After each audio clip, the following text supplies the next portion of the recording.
Imagina esta escena. Una mujer, descalza y temblando, golpea una puerta en plena noche. Está desesperada, suplica ayuda, dice que acaba de escapar de un hombre. Pero eso no es lo peor. Entre lágrimas, asegura que ese hombre preparaba hamburguesas con carne humana. La policía incrédula decide verificar la historia. Piensan que es un delirio producto del miedo. Pero cuando entran al lugar, el olor los golpea primero y luego el horror. La mujer decía la verdad.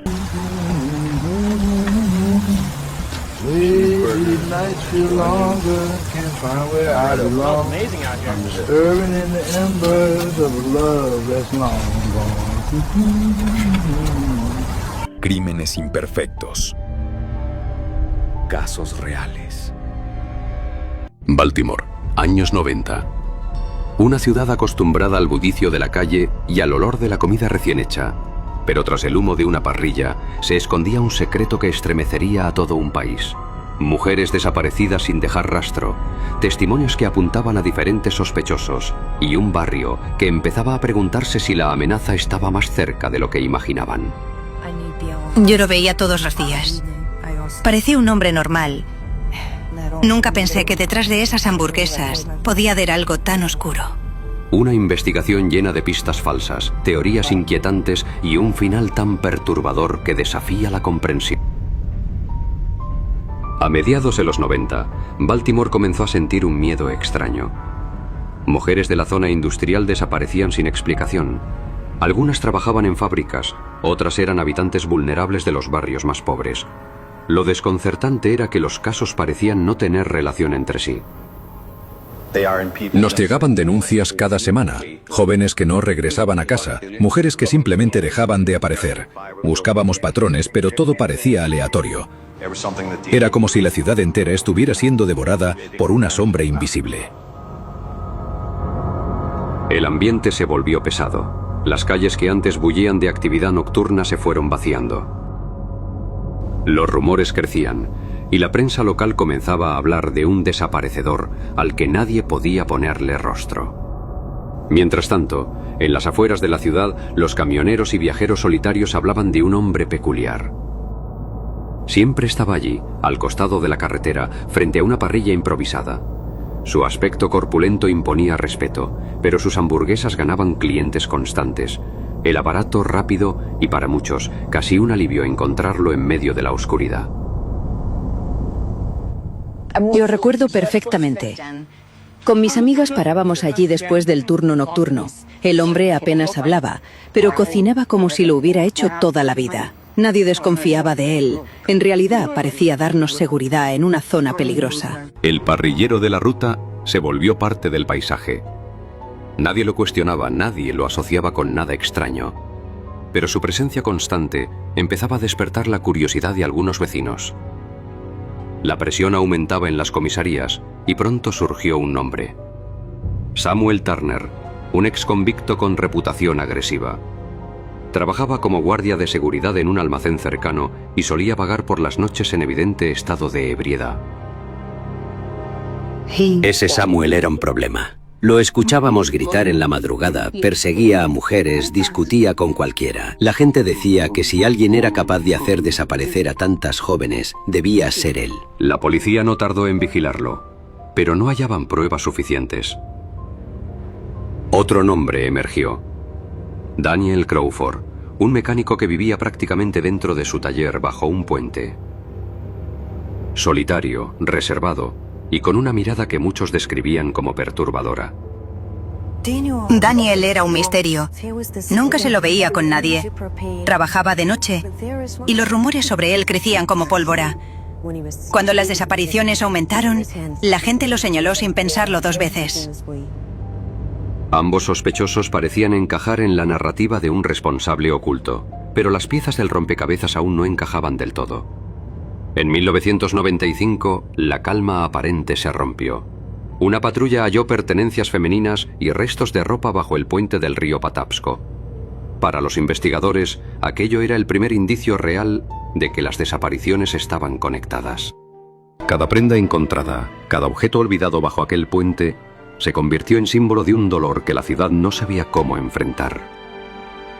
Baltimore comenzaba a comprender que algo más profundo y oscuro estaba ocurriendo en sus calles.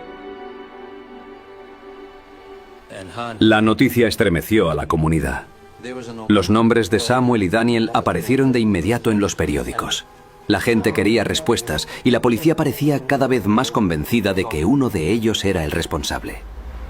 La policía organizó operativos nocturnos, registró talleres, bares y casas abandonadas. La sensación era que la solución estaba al alcance, que solo hacía falta un descuido para atrapar al responsable. Cada vez que la policía detenía a alguien, los vecinos respiraban aliviados por unas horas, hasta que otra mujer desaparecía. Entonces todo volvía a empezar. El fantasma de las ausencias seguía creciendo. 2 hombres en la mira. Una ciudad aterrorizada. Un río que guarda secretos aún no revelados. Baltimore buscaba desesperadamente un culpable, sin sospechar que la verdad estaba justo donde nadie la estaba mirando. Una verdad que, cuando saliera a la luz, cambiaría para siempre el rumbo de la investigación. Cuando los días se llenan de ausencias y el silencio comienza a pesar más que las palabras, la necesidad de encontrar un culpable se vuelve urgente. Baltimore pedía respuestas y 2 nombres pronto quedaron grabados en la memoria colectiva. Las desapariciones no cesaban. Cada pocas semanas una nueva denuncia llegaba a la comisaría. Mujeres jóvenes, casi siempre con una vida marcada por la vulnerabilidad, eran vistas por última vez en calles solitarias o cerca de bares. Ya no se podía caminar tranquila. Había noches en que escuchábamos ruidos, pasos, y al día siguiente otra mujer estaba perdida. Nos daba miedo hasta abrir la puerta. La ciudad entera se sentía atrapada. No eran rumores aislados, algo estaba ocurriendo y nadie sabía quién estaba detrás. El primero en ser señalado fue Samuel Turner. Su historial de peleas y su carácter impredecible lo convertían en el blanco perfecto de la desconfianza. La policía lo citó en múltiples ocasiones, registró su vivienda y revisó sus pasos con minuciosidad. Tenía antecedentes y eso lo marcaba. Cualquier movimiento raro lo ponía en evidencia. La gente estaba convencida de que él era el responsable. Durante varias semanas Turner fue vigilado día y noche. Sin embargo, no surgió ninguna prueba sólida. No había objetos comprometidos, ni testigos que lo vincularan con las mujeres desaparecidas. Solo sospechas. Mientras Turner enfrentaba la presión pública, otro rostro emergió. Daniel Crawford. Un mecánico solitario vivía en su taller bajo un puente. Su vida nocturna y su actitud reservada despertaban recelos. Nunca hablaba con nadie. No veíamos entrar y salir a horas extrañas. Tenía herramientas pesadas y algunos juraban haber escuchado voces por la madrugada. El rumor creció hasta que la policía decidió interrogarlo. Los agentes revisaron su espacio de trabajo, pero no hallaron pruebas que lo vincularan con los casos. Aún así, el simple hecho de ser diferente lo convirtió en el segundo sospechoso principal. Con 2 hombres en la mira, la opinión pública se partió. Algunos aseguraban que Turner era culpable, otros señalaban a Crawford. Las discusiones se extendían en bares, mercados y hasta en las iglesias. Era como un juicio sin tribunal. Todos hablaban, todos acusaban. Samuel y Daniel no podían caminar por la calle sin sentir las miradas sobre ellos. Pero mientras la comunidad se concentraba en los sospechosos, las desapariciones continuaban. La sombra que cubría Baltimore no se disipaba. La tensión alcanzó un nuevo nivel cuando, meses después, nuevos objetos fueron encontrados cerca del río Patapsco. Bolsos, prendas y documentos personales pertenecientes a 2 mujeres reportadas como desaparecidas. Aquello confirmó lo que todos temían. No eran simples desapariciones. Había un patrón, y ese patrón señalaba que alguien estaba actuando en silencio, oculto tras la confusión. Los hallazgos reforzaron las sospechas contra Turner y Crawford, pero de nuevo, ninguna evidencia los vinculaba directamente con esos restos. Samuel Turner fue arrestado en 2 ocasiones, pero liberado por falta de pruebas. Daniel Crawford enfrentó interrogatorios constantes, aunque jamás se encontró nada concluyente en su contra. Era frustrante, queríamos justicia, pero todo se quedaba en rumores. Un día culpaban a uno, al siguiente al otro, y mientras tanto nuestras familias seguían esperando respuestas. La ciudad vivía atrapada entre el miedo y la incertidumbre. La policía seguía dos líneas que parecían no llegar a ninguna parte. Mientras Baltimore apuntaba a dos hombres inocentes, la verdadera oscuridad seguía encendida como una brasa oculta. No era Turner ni Crawford. Era alguien más. Alguien que conocía bien el hambre, el dolor y la soledad.